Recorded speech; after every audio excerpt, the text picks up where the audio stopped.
Alam nyo, I have this mindset na kapag merong correction, I'll make sure na meron akong matututunan.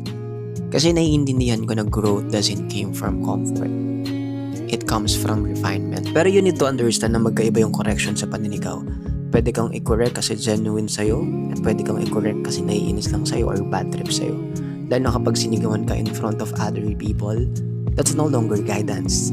It's ego on display. Kaya we should correct people out of wisdom and love, not out of ego or out of frustration. And definitely not to feel superior. At tigilan na natin yung linyong sa panahon kasi namin, hindi ko ini-invalidate yun. Well, in fact, maraming lesson doon na pwedeng matutunan. Hindi kasi pare-pareho ang tao. Hindi kasi pare-pareho yung wiring ng utak. At hindi pare-pareho yung emotional capacity ng tao. Kasi you can compare survival mode from the past to self-awareness in the present. Kaya if you really want to build a strong people, don't just correct them. Correct them in a way na hindi nila kailangan mag-heal mula sa paraan mo. Kasi real maturity, it's not about how loud you are when someone makes mistake.